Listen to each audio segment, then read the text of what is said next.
Good afternoon, ladies and gentlemen. Welcome to another Elite EDM Stars live music production session with myself, Darren Baton, aka Dirty Midranger and DB9 Project. It used to go under the names of Pink Bomb back in 1998 to 2000. We're just celebrating 25 years of that artist group this year. So yeah, and also used to go under the name of the Rhythm Purists. And what I'm going to show you today is how I went around for many years developing my own my electronic music style. Lots of times I wasn't very musically cohesive until I went to university, and that sort of pieced the music theory side of things together a lot better for me.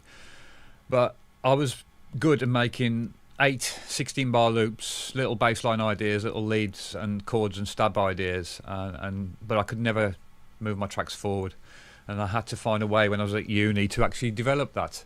And by doing that, I triangulated all my research and found all the resources I could out there, how the big producers were producing certain styles of tracks, like progressive house, like Hardwell, etc.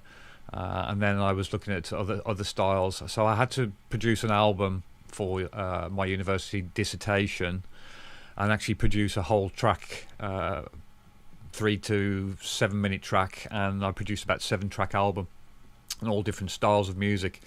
And I had to sort of go through a stage of learning a different style, like a more of a chill out style, and then more of a trance style. And that's what my album consisted of, was different genres to prove the different techniques I understood about music production. So after that, it took me on a really good journey of really developing my own style. And to do that, I sourced obviously lots of resources throughout the internet, and watched thousands of tutorials, read hundreds of books.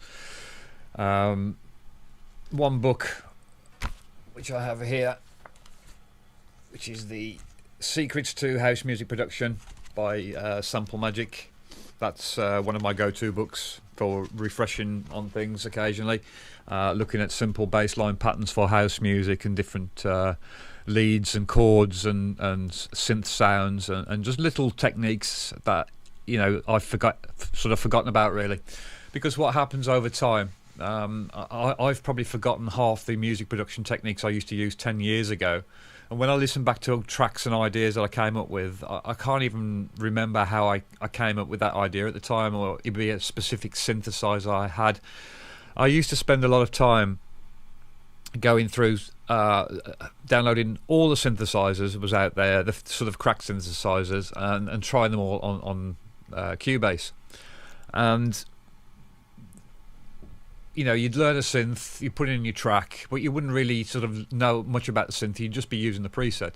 You wouldn't know how the sound was made or anything. So when I was at uni, it helped me to reverse engineer a particular sound or a particular transition effect or a pattern, and I really got more intricate into that. And I would learn to then just create 8 16-bar loops and focus on those transition sections, what I call an ebb and a flow section.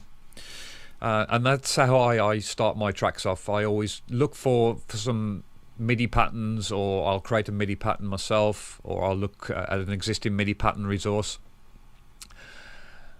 and I'll take that and then try and move it forward and build up little sections, take some samples, build up an ebb and flow loop. So I've got like a section of the track that has got the fullest percussion, lead, piano, whatever you've got in there, and then a drop section. So I'm just going to switch my cameras over, and just sort of go through, and you can see on this little picture here, you can see that this is what I'm going to show you later on. I'm going to start with a blank canvas at the moment and show you how I get my ideas together, how I'm organised in my folders, how I go for certain bass sounds, or if I'm going to I start building up my own patches of sounds. And then I have templates, and obviously the new templates function in Ableton Live allows you to create your templates. So it's about getting very organised as well as creating good music. It is about getting organised. So this is what I mean by an ebb and flow loop, and you can see here a section at its fullest, and then a section where it just drops and it's minimal. So what we're going to cover in part one, and over the coming next week and probably the week afterwards, I'm going to break this down into more sort of just focusing on bass or synthesis and shaping some sounds, building your own sounds. And this is just an introduction on things I want to touch on. So, for example, using samples and MIDI packs for creativity, using other artists' tracks as a reference point. When I was at uni, I actually got a Hardwell track and I mapped it out, all the sections. I went through all of the track sections and mapped out every different change that was happening in the track to try and produce something very, very similar. So I tried to emulate what was happening in that particular 16 bar section by section, and that's how I built my first progressive house track, like in a Hardwell style. And from there on, that gave me like a foundation to always start the track in a certain way, with a low piano sort of eighth note pattern building up. So that's what I kind of look for, and I'll show you that shortly. But I'm going through this. I will sort of, I want you to sort of understand about experimenting with your synths and effects, and just taking a sound or a synth and just playing with it, playing with the effects, playing with the parameters. It's not time wasted, it's not time lost. It's important to understand what makes that sound work and what makes it tick, because if you have no idea, you're just sort of throwing together something that sounds great, but how did you produce it? I feel it's important to have a foundation and understanding. That's why I sort of go into more little details and depth than some people may like. If you don't like that, that's fair enough, I understand it, and you can skip past that kind of sort of stuff. But I like to put the foundations into things when I'm talking about something. And so if I do waffle on, it's not intentional. It's just that I used to be a teacher, and I like to explain stuff in detail. I had to explain things on a board to people that were had learning difficulties, and I had to adapt so everybody could understand in layman's terms what I was actually talking about. So I used to use a lot of visual board references and drawing on the screen to understand filters and frequencies, and how a low frequency oscillator will affect the sound. So these are things I'm going to sort of touch upon. So using synth presets to establish an idea. So you find a MIDI pattern, get a synth preset, and start coming up with something that you like. But then I want you to actually look into that synth and reverse engineer the chosen preset. I want you to strip it back, turn things off, take parameters away, move parameters around, see how it affects the sound. How did they get to that sound? What oscillators does it include? And then if you do sort of create good sounds, save them. Save them in the banks. It's very quick and easy to save stuff in Ableton Live. Your synth patches, save them, save your effects, and we'll go through all that kind of stuff. Using other people's templates. For example, you could go on Splice, or you could go to Abletunes and get a template. Some of the templates are fantastic, some are really bad, but there are some good production techniques in those templates, and you can look at them and reverse engineer them. And if it's an effect, save the effect into your own sample effect bank, and start building up your own sort of effects in this section here. Get your ideas into your DAW as soon as possible. Sometimes you can split a session. Sometimes I spend endless hours just playing with sounds, and I don't actually attempt to create anything. I just look what my sound bank creates, sound creation bank gives me as opportunities to work with. And other times I'll start creating an idea, a loop. Sometimes it sounds great, come back the next day, I don't like it. It's just not the feel I'm looking for. And then other times creativity just strikes, and like happened last night to me. I was just messing around with in another template. I got a house piano that was in there, and then I created something that I'm absolutely loving at the moment, and it's the style I'm in. It's exactly what I want to do and create as a type of track, and we will come to that. But so building ebb and flow, as I mentioned, and then I want you to sort of watch other tutorials and videos and read books. Don't be afraid to pick up a book and read a good book. Like I say, I mentioned this again. This is a fantastic book. I've read this cover to cover. So it's the Secrets to House Music Production.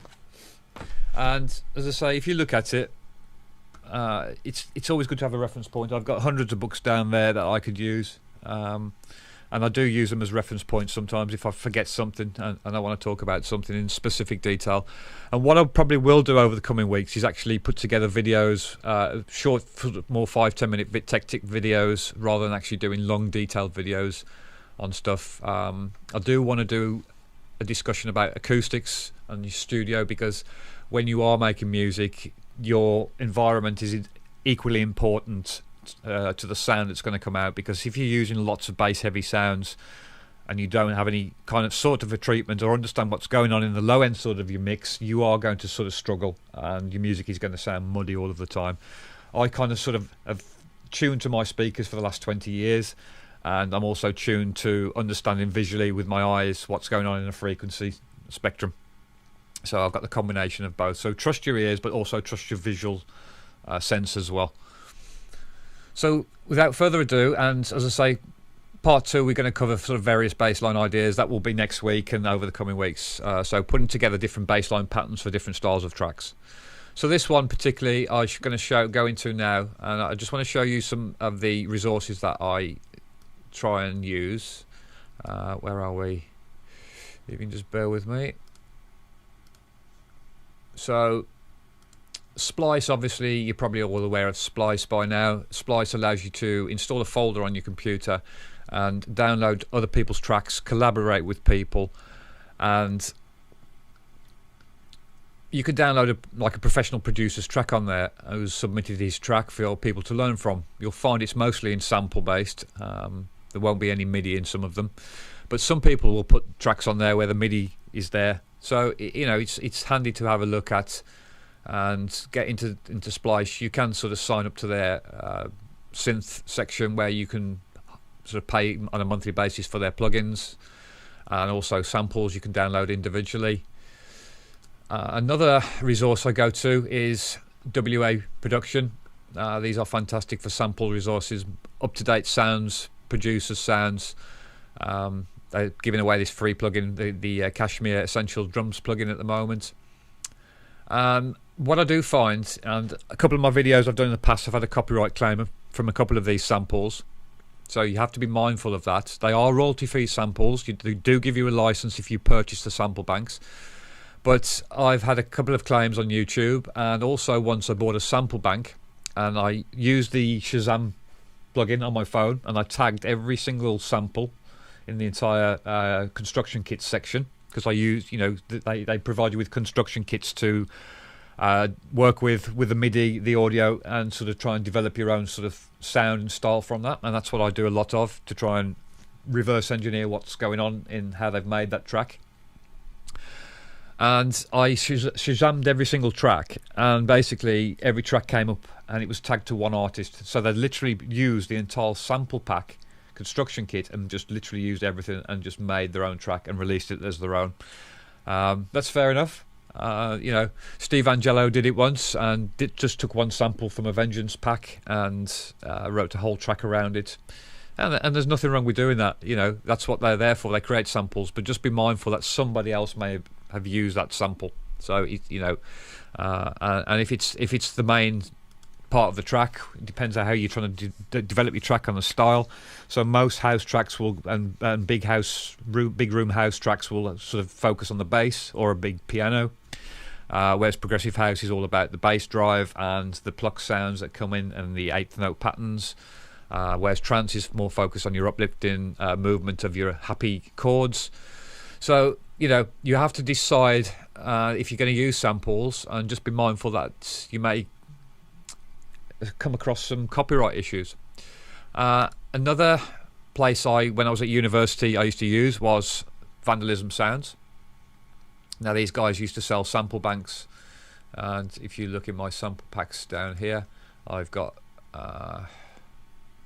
Vandalism samples, I've got hundreds of samples, MIDI packs, I've got stuff from construction kits, I've got Vandalism Future House expansion kit.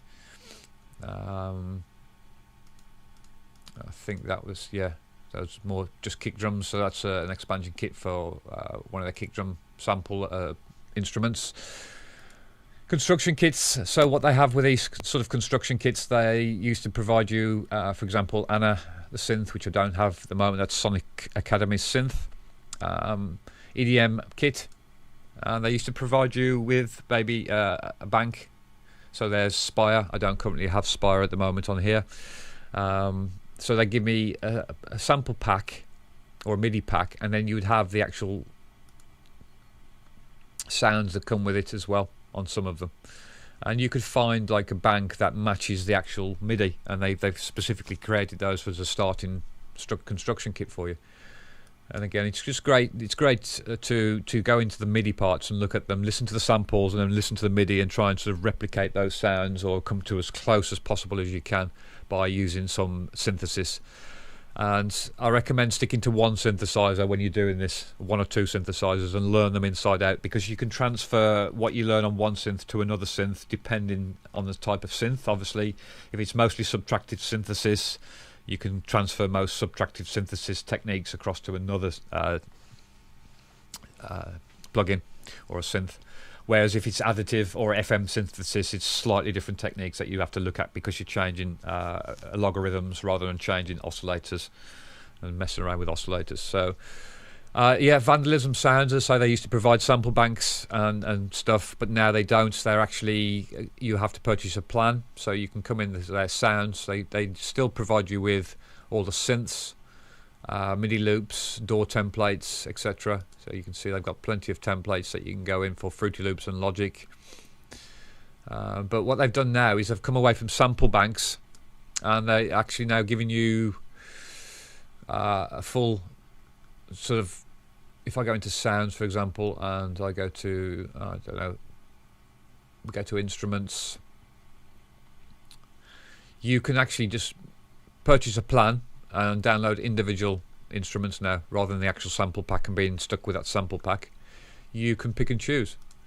So they're offering a subscription plan for credit-based subscription, $9.99 a month, $12.99, and $8.99 a month. And yeah, so there's lots of resources there. I do want to mention that our website is live. Well, not fully live, but I will be releasing a video on this in a short, in another time, in a full video. So putting on this website live the weekend, we are ready to go with that now. So yeah, looking forward to getting that out finally. So moving on. So I've covered a few different things that I want you to sort of focus on and use this as a checkpoint. So using samples and MIDI packs for creativity. And that's what I'm going to do in this one. I'm just going to find a couple of different samples or MIDI files and show you how to, I could start putting that together with a synthesizer, a fresh synth with a initial saw wave, and build that up and come up with either a bass or a chord pattern with it. And I'm going to use the Vandalism as an example, and you'll notice that my samples are all sort of organized. I've got sort of 2020, 21 samples, and these are mostly my new house samples. They will be moved in eventually and reorganized, but you can see I've got like electro house samples, dance MIDI samples. That's a company where I get MIDI files from. They're good for lots of different euphoric trance MIDI files and dance and deep house stuff. Vocal samples, everything's organized. WA production samples, everything.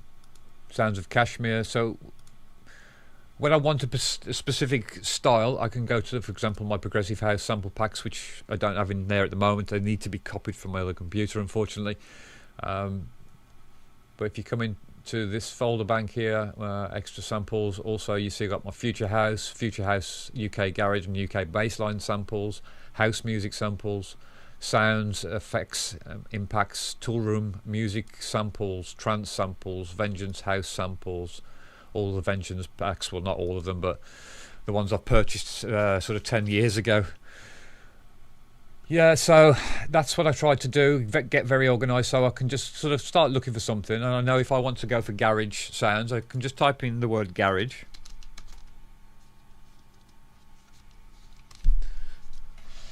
And I can just sort of click on this sample bank here, and it will just break everything down to do with garage. Future House, all to do with garage. So I've got my micro pressure, I've got Future House bass lines. So go in there and have a listen to a bass line.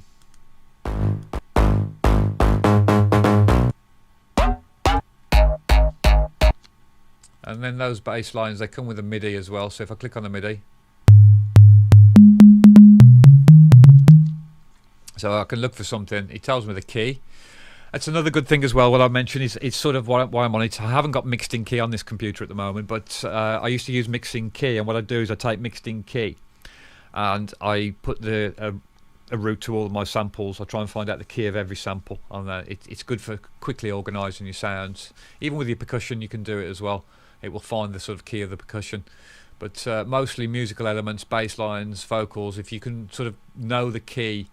And they do come with most of them these days with the sample packs. If it's a good sample production company, they do name it for you and organise it. But so for this particular idea, I just want to show you how I'd throw maybe a progressive house idea together, and then I'll go into my garage idea that I started to create yesterday, and I want to show you how I put together the piano, the bass line, and I'm using a vocal sample that I've got, which is in key with everything. And it's just good for creativity, unless you've got access to a good vocalist, which I don't have. I have to look for sample packs and try and be creative around that idea. So we're going to go into vandalism. We're going to start with, let's have a look. We've got Future House for Spire. We've got and I'm also going, what I'm going to start off is I'm going to bring in a MIDI. I'm going to go into bring in Sylenth.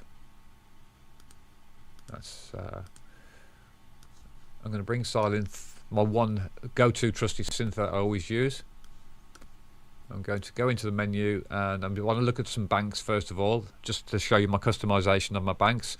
So to do this, I organize all my banks into one location. If you come into my samples and presets, you'll see sound banks. All my sound banks are organized into synths and styles.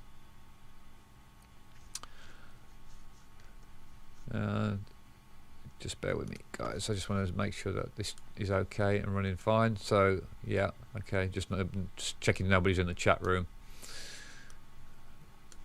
Okay, so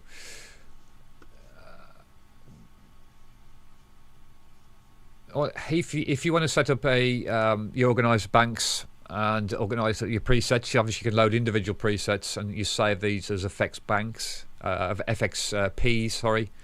But I've got banks, and I've got obviously the factory banks, but I've also got my custom. So you choose your location on your hard drive, you assign all of your banks. You can see that's a standard 130 presets. There's lots of stuff in there. I use these sometimes if I'm looking for more uplifting, trancey kind of progressive house stuff. That's more what these banks were focused around. I've got other stuff for my future bass sounds, future bass leads and chord sounds. Got more trap sort of stuff here. Then I've got my deep house, future bass again here, future house sounds. And you can see some more house patches again. Then I've got more progressive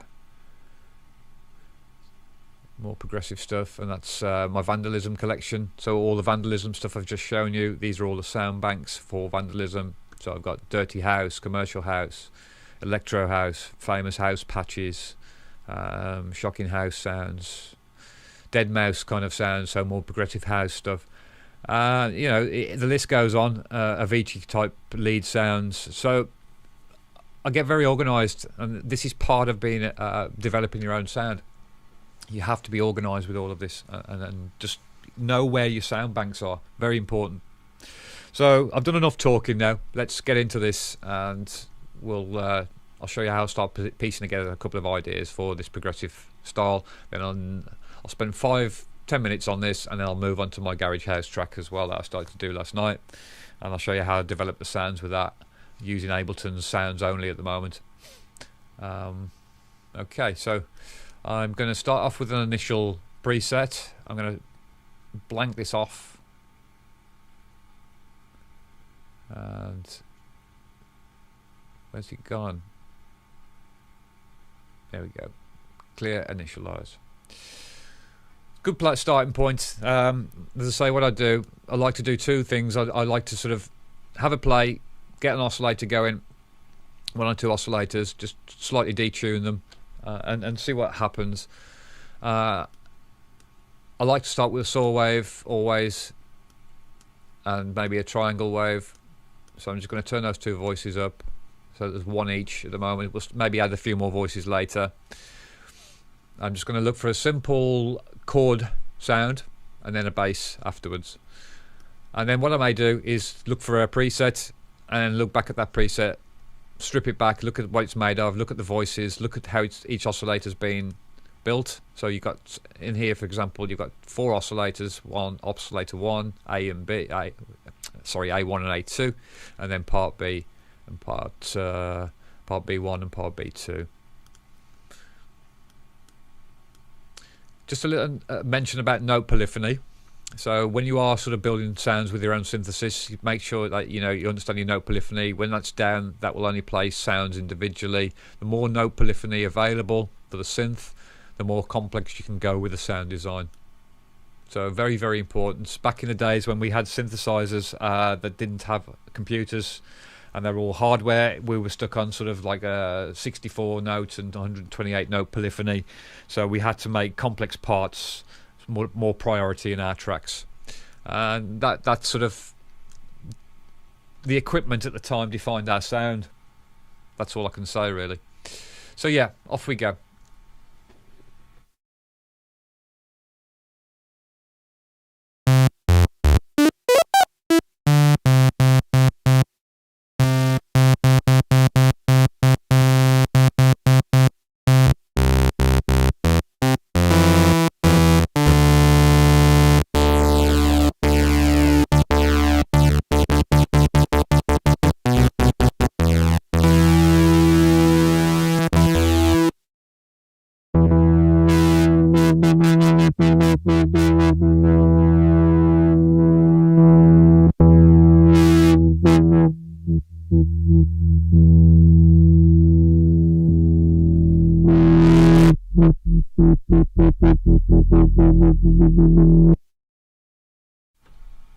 Okay, perfect. So I've got a nice little bass, sort of bassy, chordy sound that I can work with. Let's look for a patch that might work with this. It might work with a bass, we don't know. If I wanted to save this bass, just to go over this, if you come into your menu, you can see you've got preset. Save as a preset, or you start building a bank up of sounds and save it as a bank. Also, what you could do, you could come across, you could name this, rename this plugin and call it synth bass, and whatever you want to call it basically. So we could call it synth bass, renamed it. You can see I've renamed the patch. It allows you to rename the patch in there, exactly what I've done, and you can come in across and then save it here. And you can see then it'll allow you to save it as in a VST bank. So that's 2 different ways you can save it. What I could also do, I could add an instrument or an instrument rack. Just going to add a blank instrument rack.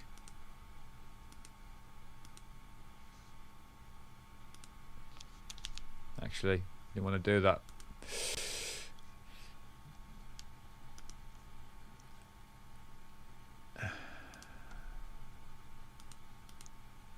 I'm just looking for the, yeah, because what I was going to try and do is save it as an instrument rack, because what you can do here, you've got instrument racks, and if I just sort of load up another MIDI track a second and put an instrument rack on there, this is another way. So I'm just going to copy, paste that into there.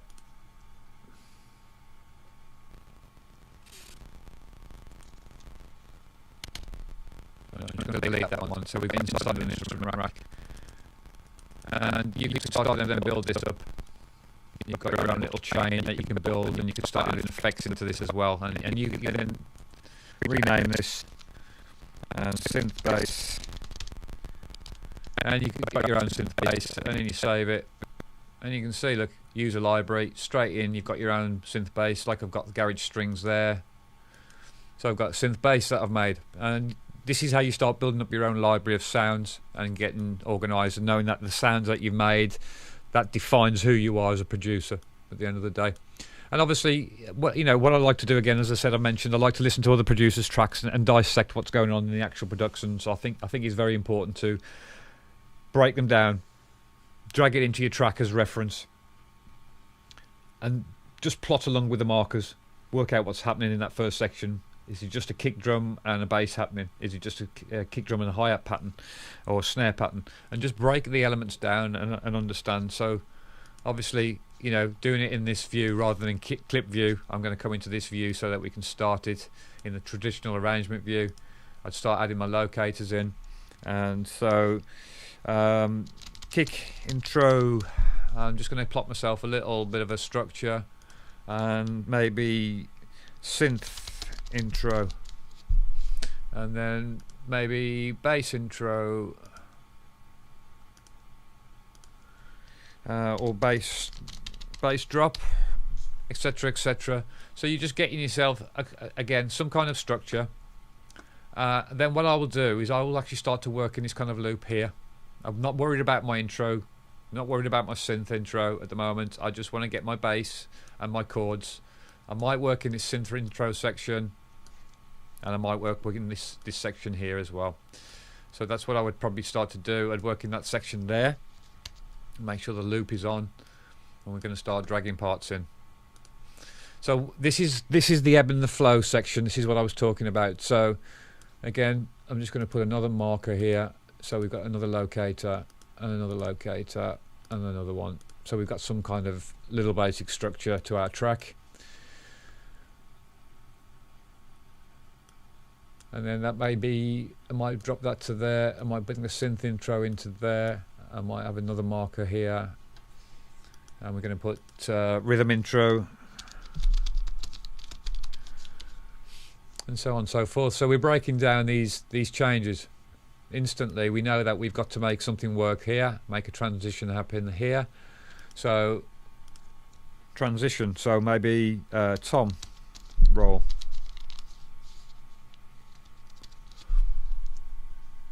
And then obviously got your intro. So tom roll intro, or synth intro.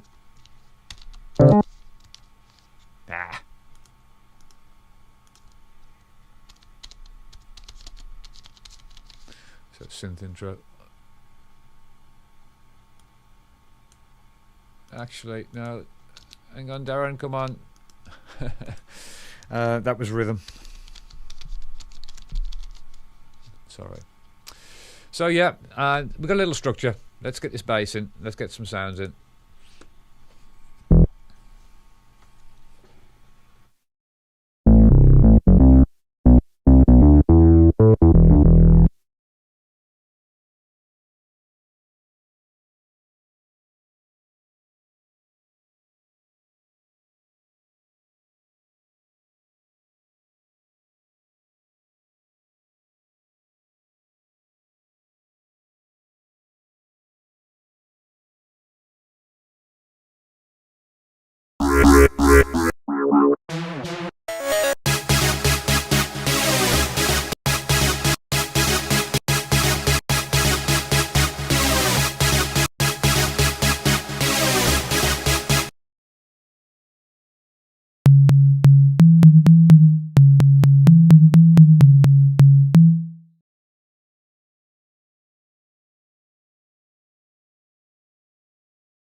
Now, why I'm just on this and sort of messing around and getting something in place with this bass, I'm going to bring this other chord section in a second and try and come up with another sound for that.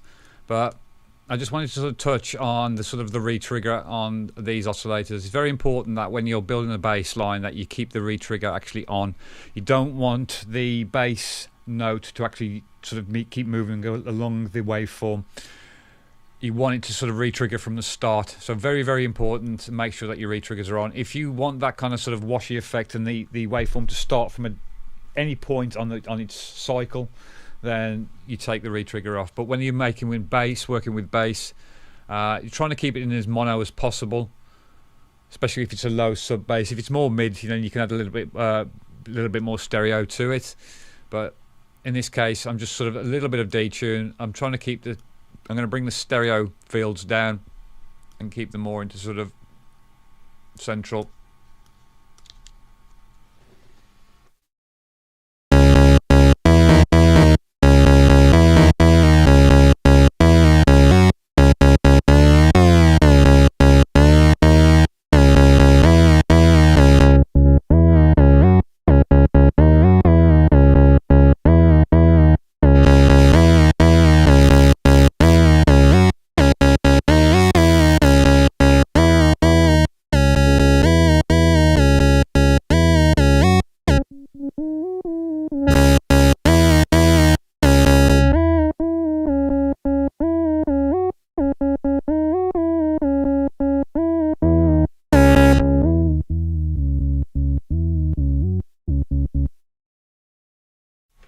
Okay, so I've got some kind of bass there. I'm happy with at the moment. So this is pretty much developing your own sort of style. You're trying to come up with something that you've never created before. I'm going to go into a pluck sound now. We'll come away from this one. Sometimes, like I like to do, get creative with another MIDI and then get a pluck in there with that. So let's get the pluck in and come away from this bass. In fact, let me create another instrument track. I'm just going to duplicate that down instead, and I'm going to completely change silence, and then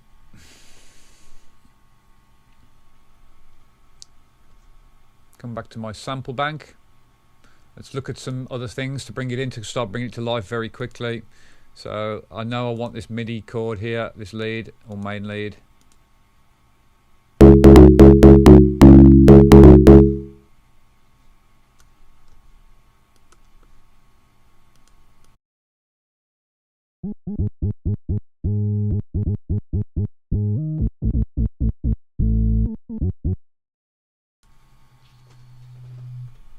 Okay, so you can see obviously that won't sound right at all straight away, so I need to go in and completely scrap this, find a sound or make a new sound for it. I'm just going to start off with a new sound, see what I can come up with. If not, then I'll go for a preset. I'll look for maybe like a recognized type sound, lead sound or a source type sound. I wanted to obviously mention quickly as well while I was working on this one, just added a slide in the portamento slide here.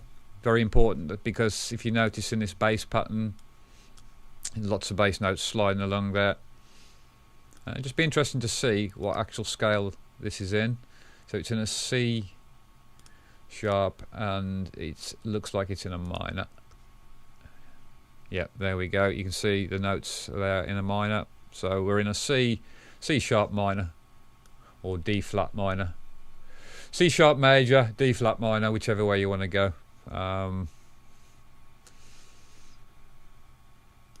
Okay, so next section, and I've got that there. I'll come back to that synth in a second. I just want to go and look for some other sounds.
So getting a few little pieces together, I'm looking for specific sounds that are in that style, progressive style.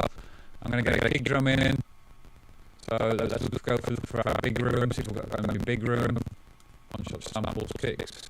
What we've got here.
Also, one thing I want to quickly mention about, obviously, because it's more progressive, I'm looking at 128 tempo, so that's a massive difference. If I slow this down, it won't be right.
So you see again, just making a few tweaks to the bass. All I was doing there was literally adding an attack filter to an attack envelope to the synth on the filter, so add a little bit more of a block to the start of the sound.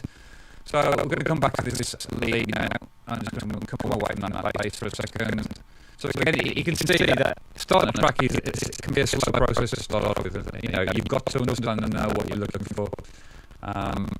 And sometimes I can do this and then think, well, I don't actually like it anymore. And then I'm going to move forward. So I'm not going to spend too much time on this one particularly now. I want to show you for the last part of this session. About 15 minutes left before I head off.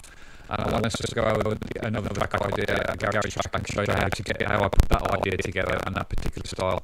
I'm not producing progressive house as much under my DB1 project name at the moment, so I tend to do it occasionally if I get a remix, and I like doing my remixes in that style. But I tend to produce in sort of garage house styles now, which is really what I've focused on the last 4 or 5 years, getting that sort of future house garagey sound. So I'm not going to save this, I'm just going to switch over guys quickly.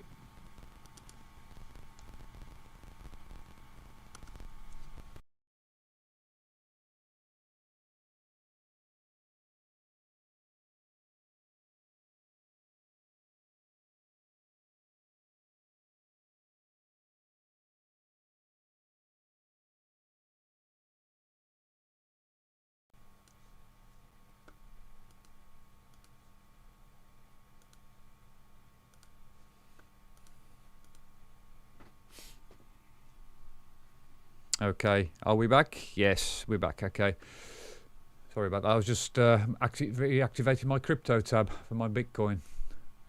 Okay, so this is what I wanted to touch upon about how to develop your track. If you're stuck for ideas and you don't know where to move forward to, what I do is I come to a template and I start to reverse engineer it. I haven't sort of touched on the sound design side that much. I've only touched on basic stuff, obviously saving your templates and patches and stuff, and I wanted to sort of go into that.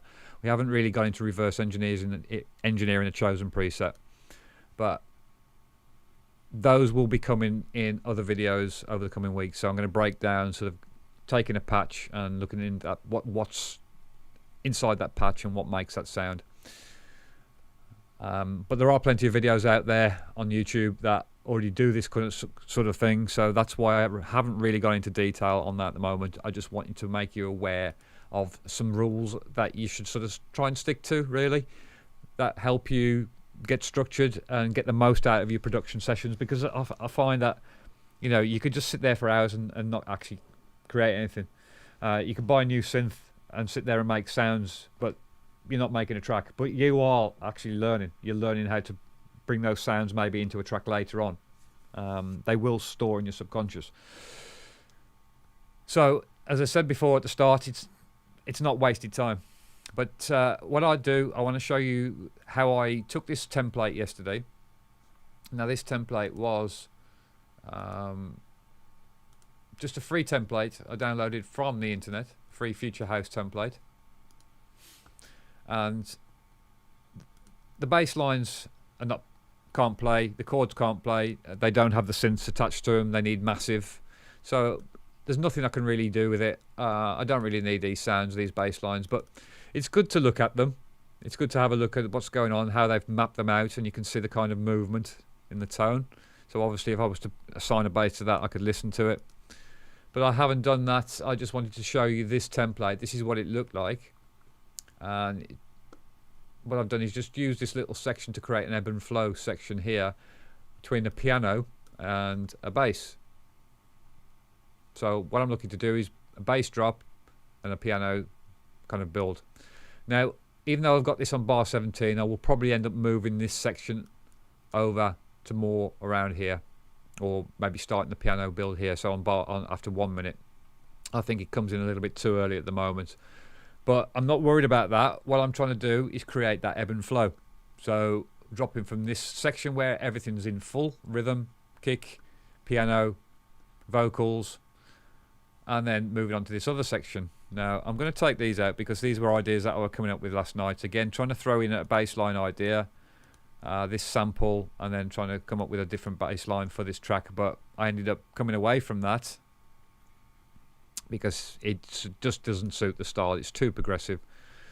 So we're not going to focus on those, and I want to show you how I did this. So I'm going to play you the original piano. DJ plays another hit.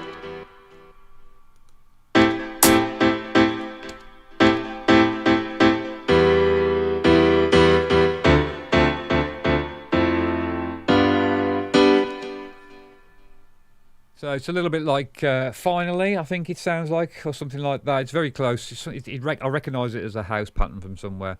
But it's just a piano that somebody's created. And it's got it's just a standard grand piano. And all they've done is literally just boosted the top end of the frequency here. It was right here, but I've actually just added a little bit more low back into it because I like that low tone of the piano. And I could put a Haas effect on this to make it wider. I will probably do that later in the mixing stages, a bit more stereo, and probably some mid-side band EQ on there as well. But I hope you could hear me then. Could you hear me when I was talking? Maybe not. Okay, guys. I'm just going to repeat what I said there, just in case you can't hear what the microphone went off, because sometimes when I solo, it solos the mic channel coming through. So, as I say, I just took that piano, and what they've done is they've sort of boosted it here, and I like the low frequency, so the EQ is kind of here. But without it, this is what it sounds like.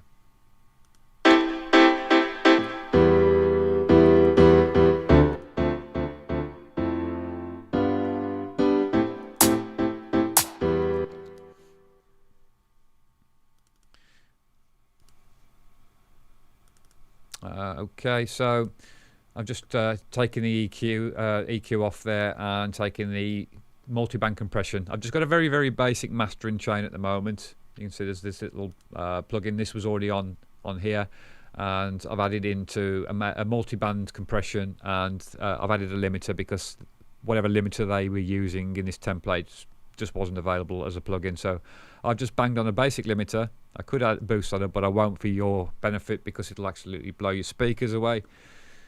But the aim is, obviously, I wanted to take this piano and this opening note, this section, and just completely scrap all of this and come up with something else. So what I did is I looked for a vocal in the same key.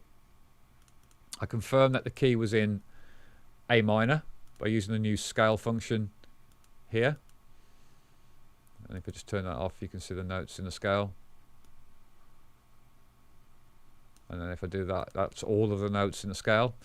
So the way I built this piano was I literally just created one part, copied it across, and started moving these notes around with the scale on rather than off, because obviously if I move some of them, they will be out of key. I could do it. I could still move them all around, but you will obviously see if I was to do this, and think, oh, that's well, I don't want to copy them, sorry. But you can see that's out of key. That would be in key. Not the top notes there, so they'd be out of key, so you'd have to do that and start then moving these into key or whatever. So let's go back to where we were. Scale on. And then what I did next is I copied the parts across, create myself just a nice little piano section. So this is what we've got.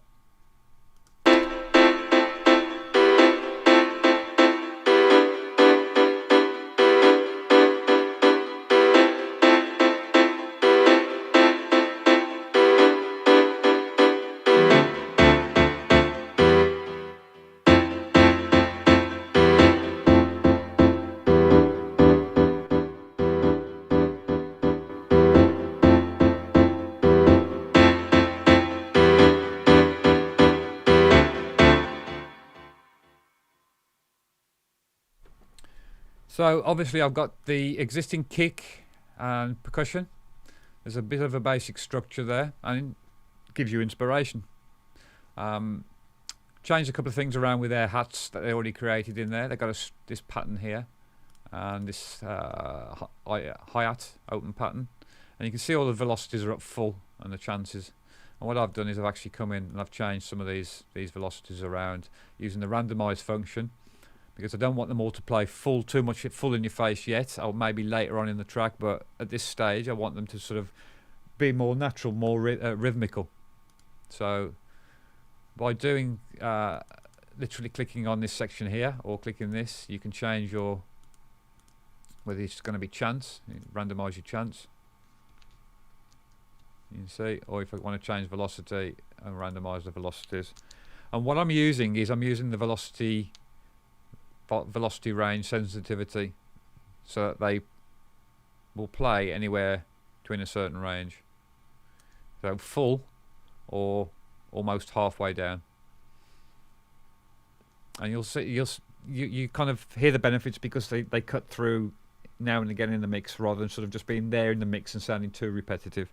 I like to make drums organic, especially when you're coming up with your own style. Your drum programming is one of your most unique parts about, defines your own style really.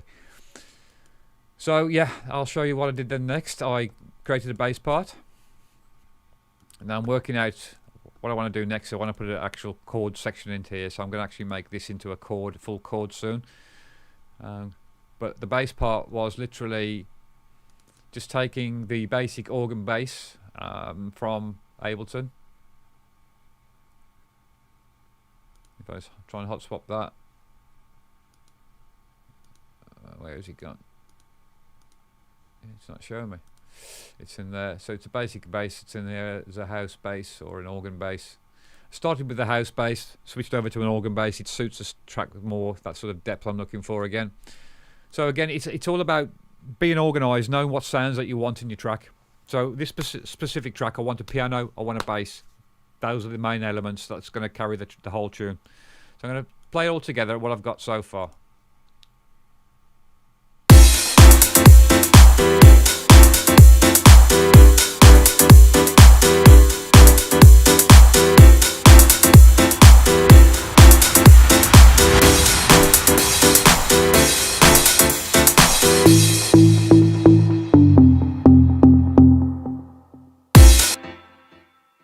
Everybody keep on moving, moving. Tonight's the night, so let us keep on grooving.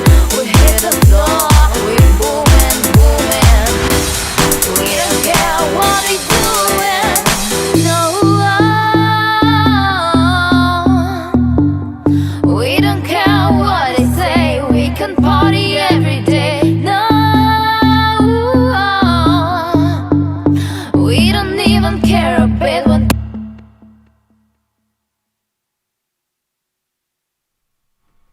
Okay, so I've got a vocal in there. I've had to do a little bit of time stretching around with this vocal to get it timing, and still needs a bit of fine tuning, but the vocals there is a guide for me really, just to try and build a track, chorus and a bridge, a chorus and a bridge and a verse section. So I would probably end up moving this over to here more so, and I'll probably have that section coming in, yeah, maybe there, or maybe having that come in there and building up. And you can see I've got a similar sort of transition going on with this crash section here, so I'd probably have this whole section moved across completely. In the original template, this piano was coming in here, but I'll probably have a synth building up, so I'll have some rhythm section in my first section here. You can see there's no track markers, so what I'm obviously going to start doing is putting in my track markers as well. Again, I'm not going to name them for this, just for quickness, but I just want to kind of start plotting, so I know I've got kind of some sections where I want to start bringing things in again, but I've got a visual guide from the existing track. Now you don't have to stick to this, obviously. I'm not saying just stick to it, but utilize the structure, utilize the sounds, the rhythms, change some of the snares, or change some of the hi-hats to a different sound that suits the track that you're looking for. The sounds might not be exactly what you want, they may be, but add to it, take away, etc. But this is one of the quickest and best ways to develop your own style. So I'm going to kind of wrap it up pretty soon on this, guys. I'm going to kind of it's just coming up to the hour since I've been talking about through this, and I just wanted to give you an introduction really on how to sort of get organized, start coming up with ideas and putting them together. But I'll show you how I did this piano, and it was so quick and so simple and so easy. And I'm just going to loop it in this two section here, so I can play around with these two parts here. So just create two parts, duplicate them across, and then loop it.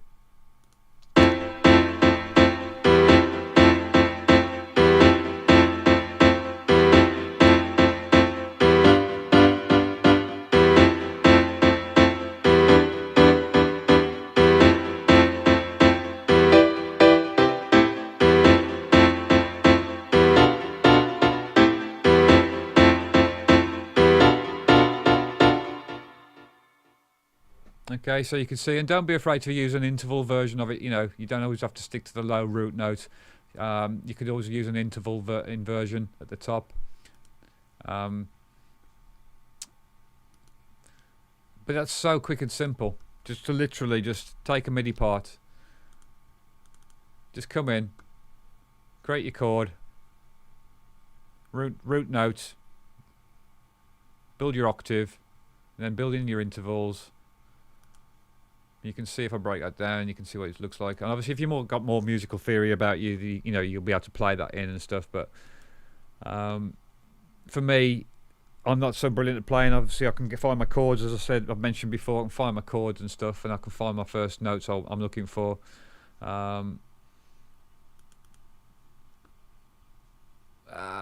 Where's that gone? Bear in mind. Yeah. So the root on this was F.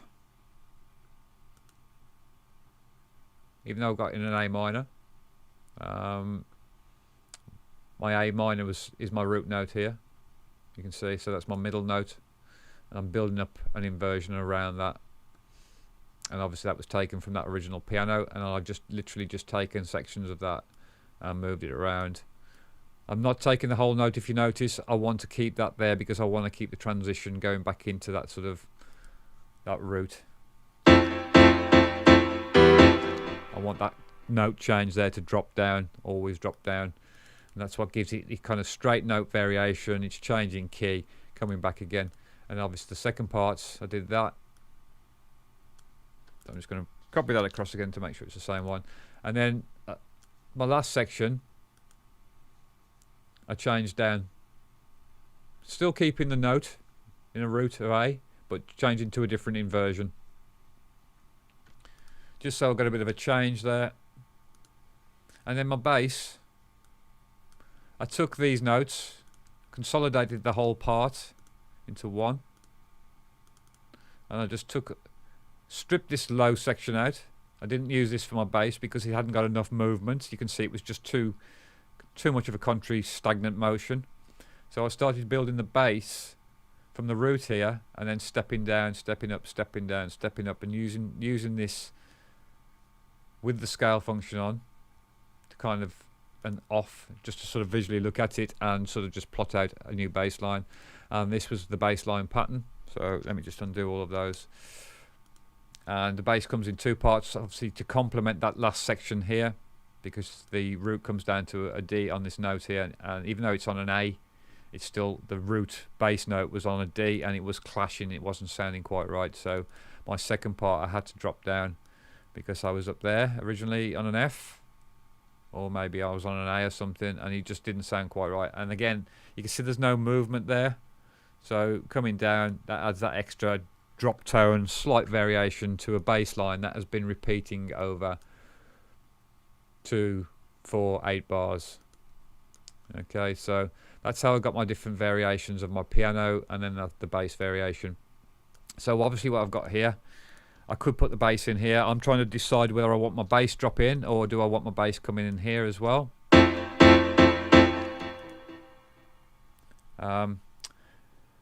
Yeah, I apologise again if my that's gone off and you've missed half of what I've been talking about. But I'm just going to repeat what I've done. How I did this piano was just literally copying the parts across, moving them across. I keep forgetting, guys, that when I mute, this is what happens. I think the mic goes away, or does it? No, it doesn't. Okay, so you've heard everything there. Okay, that's brilliant. So at least I know that I haven't got to repeat myself, because I was mindful that when I first started doing these videos, I used to sort of, if I hadn't got the mic on and the channel on there, I wasn't getting an actual signal coming through. But because I use this pre-master and compressed now with the gate, the mic channel with a gate, and all of the sound comes through a pre-master, it sort of side chains this. I forget that the mic still comes through both. So yeah, apologies if I was repeating myself. But so what I'm trying to decide is, do I play with the full bass and the piano coming in here? But maybe I don't yet. Maybe that will come later when the piano comes in full later on in the track and I've got all of the elements. Like I say, what I'm trying to do is create this ebb and flow between this section here and this section here. So that kind of wraps it up for me today, guys. If anybody's got any questions, if you like this content I'm doing, please give me a like and subscribe to the channel. Obviously that helps the algorithm, as everybody mentions. You know, the more likes you get, obviously that grows your channel, and it helps me in the long run. I know that you like the content or you don't like the content, and obviously I can see that if I don't get so many views and likes, then I know that content is not what people are looking for. But I was asked by somebody on the channel they wanted to sort of learn how to develop music from the beginning, and EDM in general. And this is why I'm doing this kind of introduction on how to develop your own style. So there are various ways, and obviously I've touched on those. So over the coming weeks, I'm going to keep on focusing on this. I'm going to develop this track live with you and try and show how I develop this style, and how the techniques and the tricks. I've done it on many other tracks before, but I've just literally been doing things in general. This is obviously in my style, and this is what I find myself good at, and I want to show you sort of like my production secrets, basically. And if it can help you, great. So I'll leave you with that, guys. And just to clarify what we've covered today, using samples and MIDI packs for creativity, but be mindful of copyrights. Use other artists' tracks as reference. Experiment with your synths and effects using your synth presets to establish ideas with those MIDI packs. Reverse engineer your chosen presets. We haven't really covered that much today, but we'll go over that next week, and I'll copy that into next week's session. So reverse engineering the bass. Look at how the bass has been made up. Saving your templates and presets. Obviously, with a new function in here, you can just go in and save it as a template now. And I'd have all of these sounds already built in there. I'd have a rhythm track ready to go. I'd have a structure ready to go.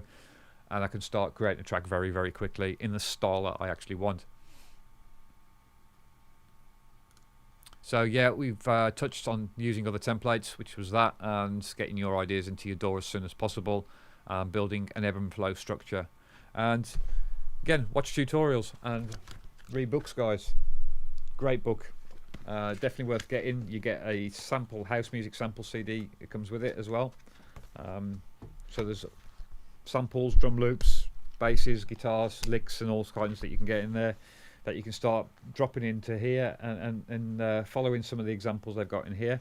But what we're going to do next week, I'm going to take you and show you a couple of the bass examples from here for different progressive house bass patterns, different electro sounds and stuff like that. So yeah, stay tuned for more. And as I say, please like and subscribe. That would be great.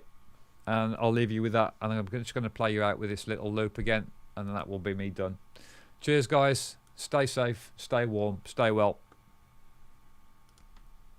Everybody keep on moving, moving.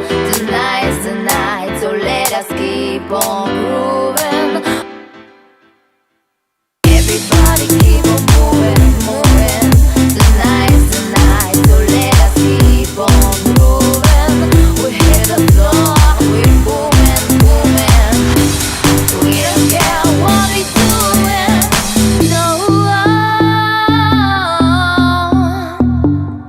We don't care what they say, we can party every day, no.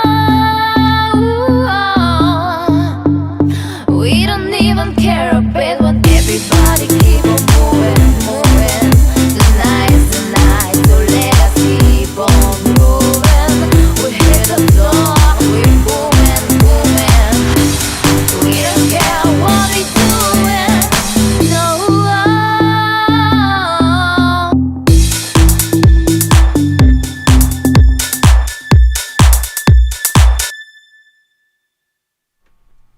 Take care, guys.